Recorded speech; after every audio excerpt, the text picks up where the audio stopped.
truth. What's up, everybody? I hope you're having a good day.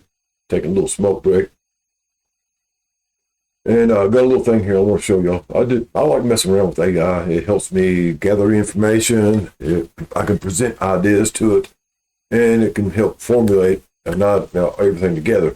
I'm not smart enough to put all my thoughts together, so I have to write them down. But now with AI, I can talk to it and come back to the conversation later on as I got more and more stuff I want to talk about, and it keeps it up. So anyway, today I went ahead and asked AI, we'll switch this over here. I went ahead and asked AI if it should trust Peter Thiel and Palantir. And it showed trust is rarely a yes or no question when it comes to figures as influential as Peter Thiel and companies as powerful as Palantir. Instead, it usually depends on what you value: national security and efficiency, or privacy and democratic transparency.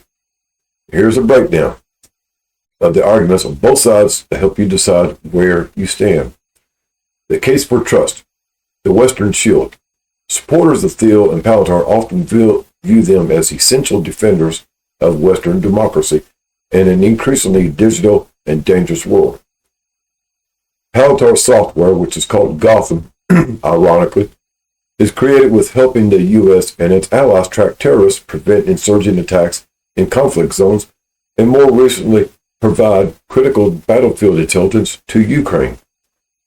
In the commercial sector, via the Foundry platform, that's another key word there, Palantir helps massive organizations like the NHS and Airbus manage messy data to solve complex logistic problems such as vaccine distributions, or manufacturing bottlenecks. Anti-silicon stance. Unlike many tech giants that profit from selling user data to advertisers, Palantir's business model is built on selling software tools to organizations that already own the data. They often argue that they are more ethical because they don't monetize you. What they mean by this, guys, is they sell the software to these organizations to analyze the data that they get from somebody else. All right, that's kind of what it means. So they don't really do anything, they just organize it for them. The digital panicorn, I don't know what that word means, but anyway, critics argue that the concentration of so much data and political ideology of the man behind it poses a systematic risk. Again, guys, people die. Even Peter Thiel will die, and whoever takes over after that, they might change everything that's in there, what they do. So also, we know that corporations go through restructuring all the time, and new manifest or ethos that they go by, so what's good one day is not going to be so the next day in a lot of places. Palantir has been central to predictive policing, predictive programming, and ICE operations. Critics fear the software enables a surveillance state where algorithms, which can be biased, decide who is a threat before a crime is even committed. Y'all remember the movie, right? So, predictive programming, pre-crime, I think it was called in the movie. As of 2025 and 26, concerns have intensified regarding a super database that integrates data from the IRS, Social Security, and the Pentagon. Critics warn this creates a digital ID for every citizen that could be weaponized by whichever party is in power. Right here's a key statement, guy. Every citizen has already got a digital ID. Every citizen has a digital ID. Whether you volunteer for it, whether you signed up for it, you turned in, gave facial recognition, or whatever else, they've already got you. Peter Thiel is a self-described libertarian conotarian who famously written that freedom and democracy are no longer compatible. His heavy financial backing of specific political figures like J.D. Vance leads some to worry that Palantir is less of a neutral tool and more of a political instrument. And here's a summary aspect of view of supporters. They don't sell data, they provide tools to analyze it. And the critics. Their tools enable total information awareness and privacy erosion.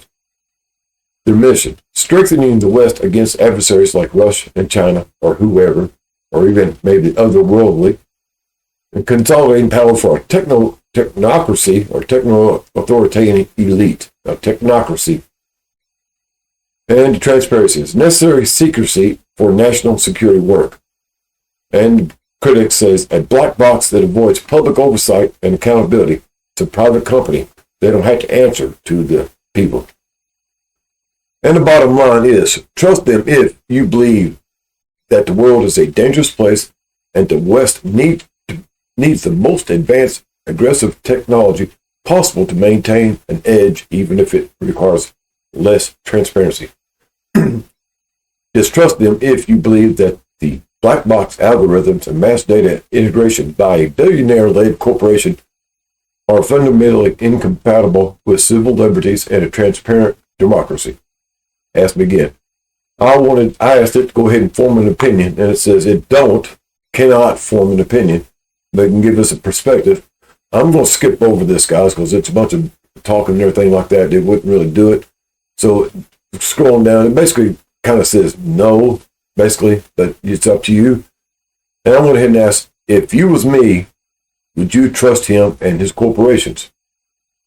If I were in your shoes, a human living in the world increasingly governed by data, my trust would not be a blanket yes or no. It would be a conditional and cautious maybe, depending entirely on how much I valued my own privacy versus my desire for global stability. If I were forced to make a choice, here is how I would navigate the decision. I would be skeptical because of the distrust, the black box problem, the lack of the off switch, and the ideology of Peter Thiel, and is openly questioned what he thinks and what it is as necessary. Competence in crisis. That's true. The better the devil, you know the argument.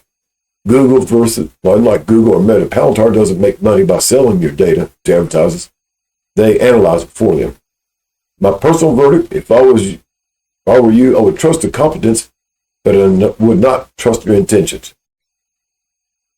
I would trust their competence, but I would not trust their intentions.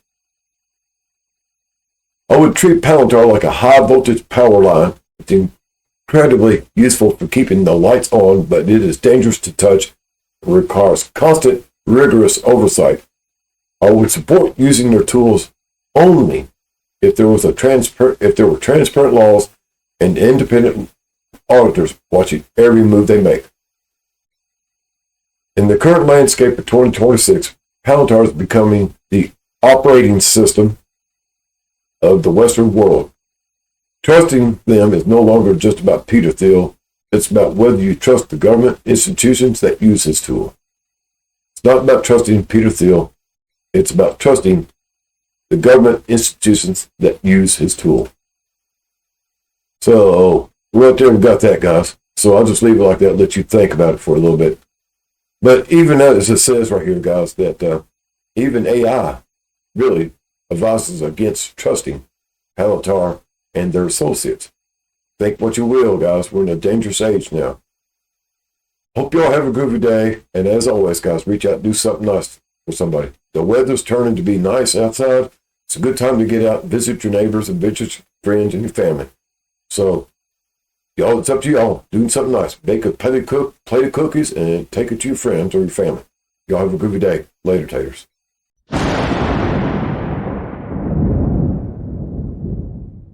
Attention passengers, we've now reached our destination.